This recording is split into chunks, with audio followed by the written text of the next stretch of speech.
सनातन धर्म और इस्लाम में कोई भेद नहीं है और हिंदू धर्म तो कोई धर्म ही नहीं है। इस्लाम को सारी दुनिया में एक इंसानियत का सबसे बड़ा पाठ सिखाने वाला धर्म मानने के लिए लोगों को समझावे। वेदों का रस निचोड़ करके मोहम्मद साहब ने परमात्मा की इबादत करके परमात्मा के पैगाम को एक ही कलमे में दे दिया। इससे बड़ा ग्रंथ दुनिया में और क्या हो सकता है। इस महान कार्यक्रम के आयोजक गण, आगंतुक अतिथिगण एवं धर्म प्रेमी सज्जनों, भगवान की जब कृपा होती है तो कभी धर्म की सच्चाई को जानने का अवसर मिलता है। मुसलमानों के बीच में लगातार कई वर्षों से हम जा रहे हैं और भारतवर्ष में एक नई प्रथा का प्रारंभ किया मैंने कि जब जगत गुरु शंकराचार्य भी मुसलमानों के बीच में जाकर के उनके प्रेम को समझ सके और इस्लाम की सच्चाई को जान करके इस्लाम को सारी दुनिया में एक इंसानियत का सबसे बड़ा पाठ सिखाने वाला धर्म मानने के लिए लोगों को समझावे। जब लोग इस्लाम को बेदर्द, मुसलमान को बेदर्द, तलवार के जोर पर चलने वाला धर्म बताते हैं तो अगर शायद धरती में कोई दुखी होता होगा तो सबसे ज्यादा दुख मुझको होता है। ये न सच्चाई है और न कभी ये सच्चाई हो सकती है। जिस इस्लाम ने पहला कलमा ही कुरान शरीफ का ये बताता है कि नहीं है इबादत के काबिल सिवाय परमात्मा के और कोई, ला इलाहा इल्लल्लाह मोहम्मद रसूल अल्लाह। भला आप बताइए, वेदों का रस निचोड़ करके मोहम्मद साहब ने परमात्मा की इबादत करके परमात्मा के पैगाम को एक ही कलमे में दे दिया। इससे बड़ा ग्रंथ दुनिया में और क्या हो सकता है। अगर कुरान के पहले कलमे को ही पढ़ करके हिंदू अपने धर्म का पालन करना चाहे तो उससे बड़ा धर्मात्मा शायद कोई नहीं होगा। कुरान को हमने गहराइयों में जाकर के तो नहीं अनुभव किया, लेकिन कुरान के मानने वालों के हृदय की गहराइयों में जाके देखा कि अगर इस्लाम को पूरी दुनिया अगर स्वीकार कर ले तो इसमें कोई बुराई नहीं है। इस्लाम परमात्मा के द्वारा बताया गया सिद्धांत है। इस्लाम किसी व्यक्ति का अपना नियम नहीं है, अपना सिद्धांत नहीं है।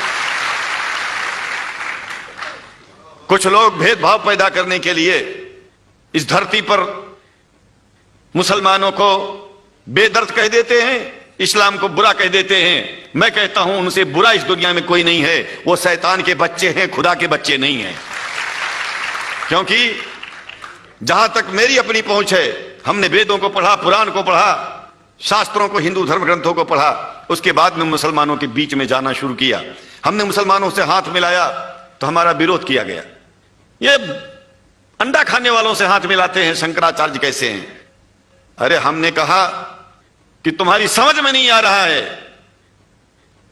वो 5 बार इबादत कर लेते हैं खुदा की, तुम घास खाते हो और एक बार भी इबादत नहीं करते हो, तो तुमसे बड़ा अधर्मी दुनिया में कौन है। तुम अपने अधर्म को देखो। किसी के पवित्रता के सिद्धांतों का विरोध करना पहला अधर्म है। आप क्या खाते हैं, कैसे रहते हैं, अगर हमें आप दुखी नहीं करते हैं तो आपसे बड़ा इंसान दुनिया में कोई नहीं है। हम घास खाएं और आपके दिल को चोट पहुंचाएं तो हमसे बड़ा अधर्मी कोई नहीं है दुनिया में। कहने का तात्पर्य सिर्फ एक है कि मैंने ये अनुभव किया है कि ये मैं एक बात जो मैंने देखा है, आप लोगों से जो प्रेम मुझे मिलता है, लोग पूछते हैं कि आप मुसलमानों में क्यों जाते हो, आप तो शंकराचार्य हो। हमने कहा कि भाई मुसलमानों से पूछो कि हमसे इतना प्रेम क्यों करते हैं। वो हमसे जो प्रेम करेगा हम तो जाएंगे। कहा फिर क्या हम प्रेम नहीं करते क्या। हमने कहा कि हम तो तुम्हारे बीच में पैदा हुए और तुम मुसलमानों से प्रेम नहीं करते, इसलिए हम तुमसे प्रेम नहीं करते। मैं आप लोगों के बीच में आकर के एक बात बताता हूं। कुछ समय से हिंदू धर्म के नाम पर कुछ संस्थाएं हिंदू मुसलमानों में भेद पैदा करने के लिए कुछ ऐसा कार्य किया जिसकी वजह से आम हिंदू, सीधा साधा हिंदू बेचारा जान ही नहीं पाता है इस्लाम क्या है और सनातन धर्म क्या है। सनातन धर्म और इस्लाम में कोई भेद नहीं है, और हिंदू धर्म तो कोई धर्म ही नहीं है। सनातन धर्म धर्म है, और शायद जो संस्कृत का सनातन शब्द है, अगर किसी भाषा में उसको इस्लाम कहा जाए तो कोई बुरी बात नहीं है।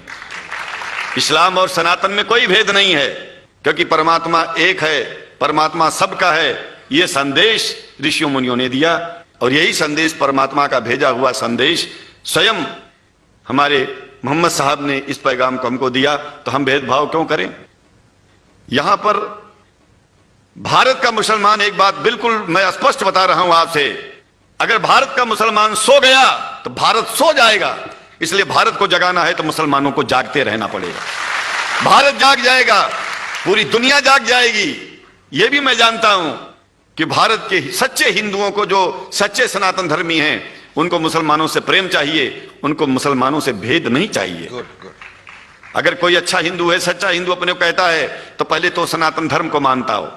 अगर हिंदू की परिभाषा सनातन धर्म से हट करके कोई परिभाषा है, तो ऐसे हिंदू धर्म को मैं तिलांजलि देता हूं। हिंदू धर्म कुछ नहीं है। फिर हिंदू धर्म वही है जो वेद को माने, पुराण को माने और सनातन को माने। सनातन धर्म धर्म है, और उस धर्म को न मान के अपनी एक नई व्यवस्था चलाना शुरू कर दे, इसका मतलब यह है, और नाम भगवान का ले।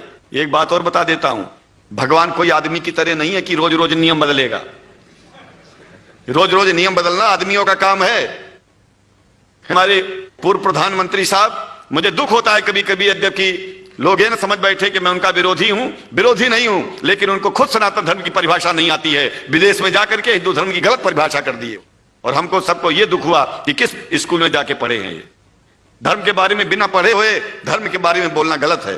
पहले धर्म को जान लेना चाहिए, फिर धर्म के बारे में बोलोगे तो प्रेम फैलेगा, शांति फैलेगी, इंसानियत सारी चारों तरफ, चारों दिशाओं में इंसानियत का प्रकाश होगा। और मैं तो कहता हूं कि अगर शंकराचार्य लोग सब मिलकर के इस विचार में स्थित हो जाएं कि सनातन धर्म वो धर्म है जो इस्लाम से अलग नहीं, इस्लाम वो धर्म है जो सनातन से अलग नहीं, और जो भेद पैदा होता है यह राजनीति में होता है। साम दाम दंड भेद ये राजनीति में है, धर्म में नहीं है। धर्म में है एको ब्रह्म द्वितीयो नास्ति, एकमेव द्वितीयम ब्रह्म ला इलाहा इल्लल्लाह। ये धर्म कहता है, ये धर्म की बात है। इसलिए हम भगवान की आराधना करते हैं, उपासना करते हैं।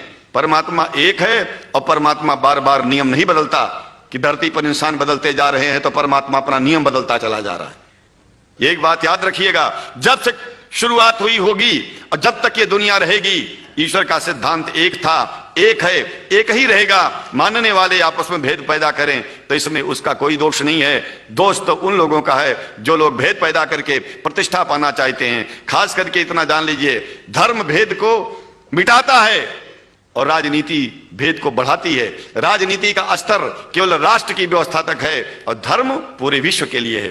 राजनीति से केवल आप देश का हित कर सकते हैं, लेकिन अगर विश्व का हित करना चाहते हैं तो धर्म की आवश्यकता है, और वो धर्म कुरान में स्पष्ट रूप से अच्छी तरह से समझाया गया है, बताया गया है। हमें हिंदी की कुरान भी प्राप्त है, उपलब्ध है, आज अंग्रेजी की भी मिल गई है। और हम तो चाहते हैं, हाँ, कुरान शरीफ सारी दुनिया में अगर इस ग्रंथ को पहुंचाया जाए, और पहुंचाना चाहिए। मैं तो मुसलमानों से एक जरूर बात कहूंगा कि आप लोग एक चीज का ध्यान दें, आपके पड़ोस में जिस भी भाषा को जानने वाला व्यक्ति रहता हो, जिस भी भाषा को, कोशिश कीजिए कि आप इस कुरान जैसे पवित्र ग्रंथ को उसको उसकी भाषा में पहुंचाइए। और मेरी समझ में सारी दुनिया में एक कुरान पहुंचेगा तो सारी दुनिया में शांति होगी, सारी दुनिया में अमन होगा, और सारी दुनिया में ऐसे ही इतने प्रेमियों के बीच में शंकराचार्य को पहुंचने में और बोलने में कोई दिक्कत नहीं होगी, संकोच नहीं होगा।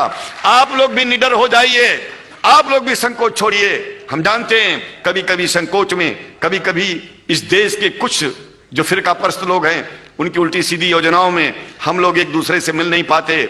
हम हाथ पसारे हुए आपके सामने खड़े हैं, आए हैं, हम आपको गले से लगा रहे हैं, लगाते हैं, दिल भी मिलाएंगे, गला भी मिलाएंगे, और जरूरत पड़ गई तो आप लोगों के लिए दिल कटाने की और सिर कटाने की जरूरत पड़ जाए तो इस्लाम की रक्षा के लिए शंकराचार्य आपका साथ देगा।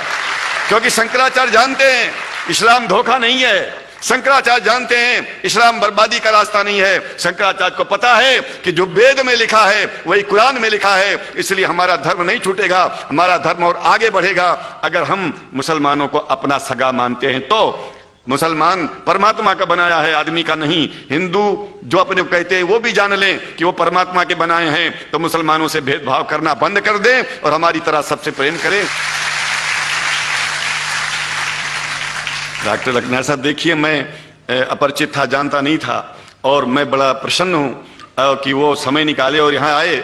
उनको तो मैं धन्यवाद क्या दूं, मैं तो ये चाहूंगा कि परमात्मा उनको शक्ति दे कि हम लोगों को सबको ऐसे ही सुंदर दिव्य बड़ी सभाओं में संबोधित करते हुए और हम लोगों के ऊपर वो स्वयं कृपा बनाए रखें और हम उनके साथ रहेंगे, जहां भी जरूरत होगी सदा जीवन में उनका साथ देते रहेंगे। इन्हीं शब्दों के साथ जीवन में अब जब भी याद करेंगे, जब तक मेरा शरीर है हम आपकी सभाओं में आते रहेंगे।